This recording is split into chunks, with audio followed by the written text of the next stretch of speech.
एक दिन मुल्ला जी हजाम की दुकान पर पहुंचे और उससे सलाम दुआ के बाद अखबार पढ़ने लगे। अचानक उनकी नज़र फिल्म के एक इश्तिहार पर पड़ी। वो एक खौफनाक फिल्म थी और ऐलान ये था कि जो कोई भी इस फिल्म को सिनेमा हॉल में अकेले बैठकर देखेगा उसे 10 लाख का इनाम दिया जाएगा। 10 लाख रुपए एक साथ मुल्ला जी बड़बड़ाए, पर उन्होंने सोचा कि अगर 10 लाख रुपए मिल जाएं तो वो अपना कोई कारोबार शुरू कर सकते हैं। इसलिए उन्होंने फैसला किया कि वो ये फिल्म ज़रूर देखेंगे। उन्होंने अखबार वहीं छोड़ा और उठकर चल दिए। अरे मुल्ला जी, अभी तो आए थे और अभी चल दिए।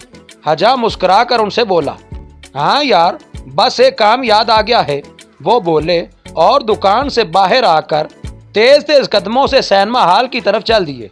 कुछ देर बाद वो सिनेमा के मैनेजर के पास पहुंच गए। जी फरमाइए। मैनेजर ने ऊपर से नीचे तक उनका जायजा लेते हुए पूछा। मुझे मुल्ला नसीरुद्दीन कहते हैं, वो बोले। कहते होंगे, मुझे इससे क्या, मैनेजर बेनियाजी से बोला। आपका इश्तिहार अखबार में आया है, मुल्ला जी ने कहा। मेरा इश्तिहार? मैनेजर ने उंगली से अपने सीने की तरफ इशारा करते हुए हैरत से कहा, मेरा तो कोई इश्तिहार नहीं आया है। क्या मतलब? मेरा मतलब है कि आपकी फिल्म का इश्तिहार। मुल्ला जी ने वजाहत की। हाँ हाँ, वो तो आया है। बोले क्या हुक्म है? मैनेजर ने कहा। मैं ये फिल्म अकेले देखना चाहता हूँ, मुल्ला जी बोले। मैनेजर हैरत भरी नज़रों से मुल्ला जी को देखने लगा और फिर उनकी तरफ इशारा करके बोला, जनाब, अपनी नन्ही सी जान पर रहम कर लें। ये बड़ी खौफनाक फिल्म है और बड़े दिल गुर्दे वाला आदमी ही इसे अकेले देख सकता है। मेरा दिल भी बड़ा है और गुर्दे भी काफ़ी बड़े बड़े हैं, मुल्ला जी बोले। क्यों, क्या किसी गाय के लगाए हैं? मैनेजर ने फौरन पूछा।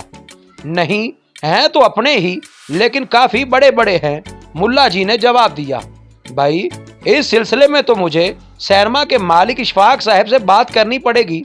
आप मेरे साथ आ जाएं, मैनेजर ने उठते हुए कहा और फिर वो उन्हें एक बड़े कमरे में ले आया जहां एक बड़ी सी मेज के पीछे एक लहीम शहीम गंजा आदमी बैठा था।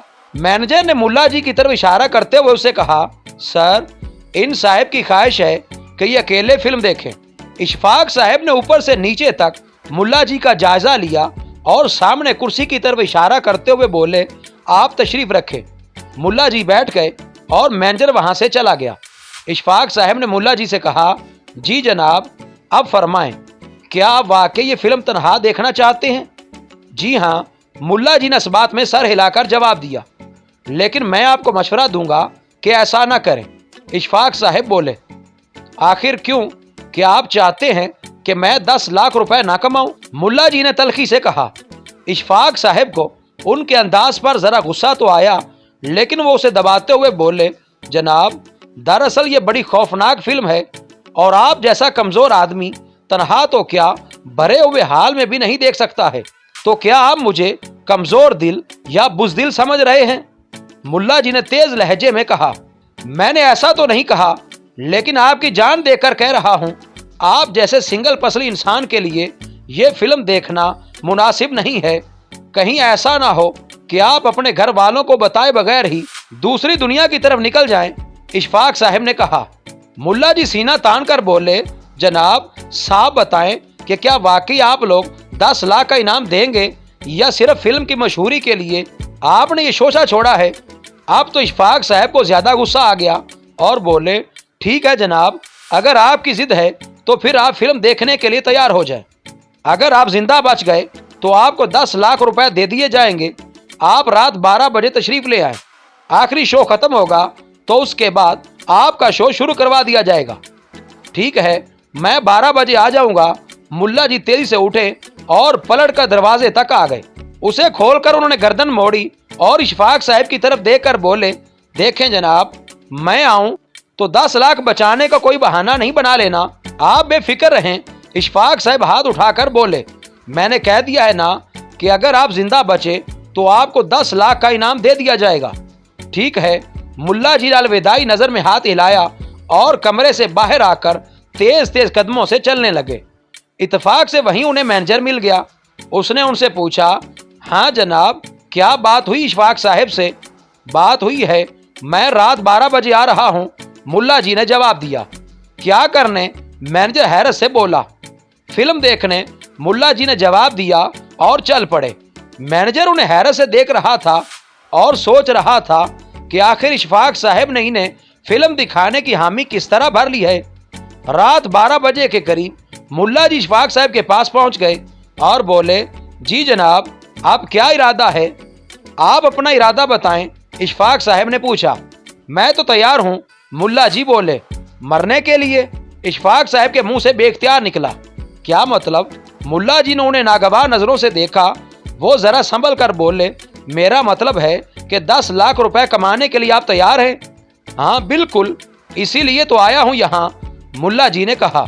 आपको यही लिखकर देना होगा कि अपने मरने या किसी भी तरह के नुकसान के जिम्मेदार आप खुद होंगे, इशफाक साहब बोले। ठीक है, आप कुछ भी लिखवा लें, मुल्ला जी ने कहा। इशफाक साहब ने उन्हें कागज और कलम दे दिया। उन्होंने लिखकर दे दिया कि अपने मरने या किसी तरह के नुकसान के जिम्मेदार वो खुद होंगे। आपने फिल्म के पोस्टर्स देखे हैं? इशफाक साहब ने उनसे पूछा। नहीं, अभी तक तो इत्तेफाक नहीं हुआ, उन्होंने जवाब दिया। अगर आप पोस्टर देख लेते तो शायद ऐसा इरादा न करते, इशफाक साहब ने कहा। मेरा मशवरा है कि आप बाहर जाकर पोस्टर्स और फिल्म की अहम तस्वीरें जो हमने बाहर लगाई हैं वो देख आएं। इसके बाद मैं आपको हाल में भिजवा दूंगा। उसकी क्या जरूरत है, बस आप मुझे हाल में भिजवा दें, मुल्ला जी बोले। जनाब, आप मेरी दरखास्त पर गौर करें और जरा वो पोस्टर्स और तस्वीरें देख आएं, तब तक मैं अपने इंतजामात मुकम्मल करता हूं, इशफाक साहब ने नरमी से कहा। मुल्ला जी के चेहरे पर नागवारी के तसुरात आ गए। उन्होंने गहरा सांस लिया और उठ खड़े हुए। फिर इशफाक साहब की तरफ देखकर बोले, देखें जनाब, अपने 10 लाख बचाने का कोई बहाना न करना। मुझे लगता है कि आप टाल मटोल से काम ले रहे हैं। ऐसी कोई बात नहीं है। मैं अब भी अपनी बात पर कायम हूं कि अगर आप जिंदा बच गए तो 10 लाख रुपए आपको दे दूंगा, इशफाक साहब ने नरमी से यकीन दिलाया। ठीक है, मुल्ला जी नागवारी से बोले और फिर वो कमरे से बाहर आ गए। फिर वो उस गैलरी में पहुंच गए जहां फिल्म के पोस्टर्स और अहम तस्वीरें लगाई गई थीं। जैसे ही उन पर मुल्ला जी की नजर पड़ी, वो कुछ घबरा गए क्योंकि वो बेहद खौफनाक तस्वीरें थीं। मुल्ला जी ने खुद को संभाला और तसल्ली दी कि ये तो तस्वीरें हैं, भला तस्वीरों से क्या डरना। फिर वो पोस्टर और तस्वीरें देखने के बाद वापस इशफाक साहब के पास आ गए। देख ली आपने तस्वीरें? इशफाक साहब ने उनसे पूछा। जी हाँ, उन्होंने जवाब दिया। अब क्या इरादा है, इशफाक साहब ने सवाल किया। वही जो पहले था, मैं बहादुर आदमी हूँ, कोई बुज़दिल नहीं हूँ, मुल्ला जी बोले। ठीक है, मैंने इंतजामात मुकम्मल करवाए हैं, आइए मैं आपको हाल में छोड़ आता हूँ, इशफाक साहब ने कहा और उठ खड़े हुए। फिर वो दोनों कमरे से बाहर आकर हाल की तरफ चल पड़े। इशफाक साहब ने मुल्ला जी से कहा, वैसे आपको एक अहम बात बताना चाहता हूँ। वो क्या, मुल्ला जी ने पूछा। इस फिल्म की कहानी हकीकत पर मबनी है। दरअसल अफ्रीका में कुछ बदरूहें रहती हैं जो दुनिया में किसी भी वक्त किसी भी शक्ल में आती हैं। राइटर ने उन्हें मद्देनजर रखकर कहानी लिखी है, इशफाक साहब ने कहा। मुझे इससे कोई गरज नहीं है, मैं तो बस 10 लाख रुपए का इनाम जीतना चाहता हूँ, मुल्ला जी ने कहा। वो तो आपके जिंदा बच जाने की सूरत में पक्के हैं, वो जरूर मिलेंगे आपको, इशफाक साहब ने कहा और वो लोग हाल में दाखिल हो गए। यहाँ बत्तियां जल रही थीं। इशफाक साहब मुल्ला जी को एक जगह ले आए और एक कुर्सी की तरफ इशारा करते हुए बोले, आप यहाँ बैठ जाएं। मुल्ला जी कुर्सी पर बैठ गए। इशफाक साहब ने उनसे कहा, जनाब, मैं एक बार फिर आपसे कहूँगा कि सोच लें। मैंने अच्छी तरह सोच लिया है, आप फिल्म शुरू करवाएं, मुल्ला जी ने कहा। ठीक है जनाब, मैं जाकर फिल्म शुरू करवाता हूँ। वैसे हम इस फिल्म के दौरान कुछ और फिल्मों के सीन भी चलाएंगे और बाद में उनके बारे में आपसे पूछा जाएगा।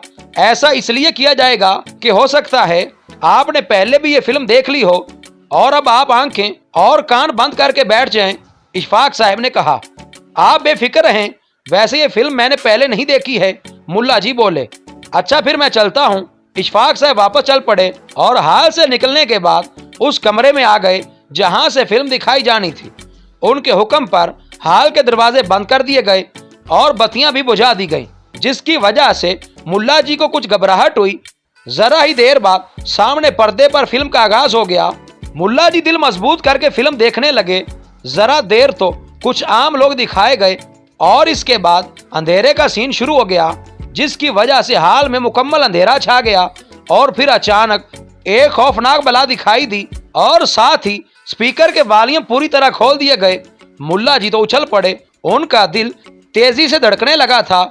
उन्होंने पर्दे की तरफ से नजरें हटा ली और जोर जोर से बोलने लगे, आल तू जलाल तू, आई बला को टाल तू। हो हा।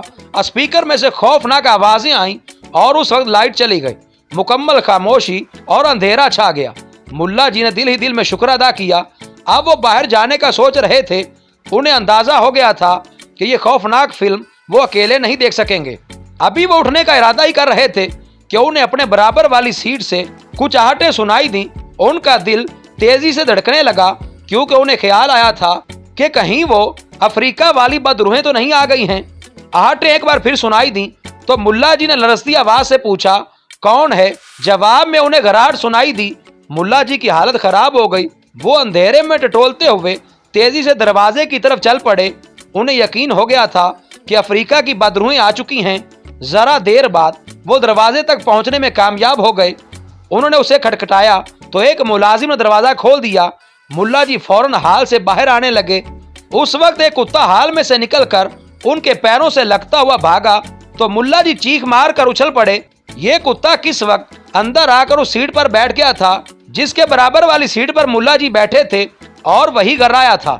क्या हुआ जनाब? इशफाक साहब ने मुल्ला जी से पूछा। वो कुछ दूसरे लोगों के साथ वहां खड़े थे। वो अफ्रीका की बदरूह। मुल्ला जी ने जाते हुए कुत्ते की तरफ इशारा करते हुए बौखला कर कहा, अरे जनाब, वो बदरूह नहीं कुत्ता है। इशफाक साहब बोले, वो जानते थे कि वो कुत्ता बदरूह नहीं हो सकता, क्योंकि उन्होंने तो मुल्ला जी को खौफजदा करने के लिए बदरूह वाली बात सुनाई थी और उसका हकीकत से कोई ताल्लुक नहीं था। नहीं, मेरा तो ख्याल है कि आप लोग भी सिनेमा बंद करके चले जाएं, क्योंकि मुझे 100% यकीन है कि इस सिनेमा पर अफ्रीका की बदरूहों ने हमला कर दिया है। मुल्ला जी बोले और तेजी से चल पड़े। अरे जनाब, वो फिल्म देखने का क्या हुआ? अभी तो फिल्म शुरू हुई थी, इशफाक साहब ने उनसे कहा। मुल्ला जी ने चलते चलते मुड़कर देखा और हाथ झटक कर बोले, अरे भाड़ में गई फिल्म। अगर बात सिर्फ फिल्म तक होती तो ठीक था, यहाँ तो बदरूहें आ गई हैं। अरे जनाब, वो 10 लाख रुपए तो लेते जाएं। इशफाक साहब हंस कर बोले, अरे भाड़ में गए 10 लाख रुपए, जान है तो जहान है। मुल्ला जी बगैर रुके बोले और तेजी के साथ सिनेमा से बाहर निकलते चले गए, जबकि सब लोग उनकी हालत पर कहके लगा रहे थे। मजीद अच्छी वीडियोस के लिए चैनल को सब्सक्राइब करें और बेल के आइकन को लाजमी प्रेस करें।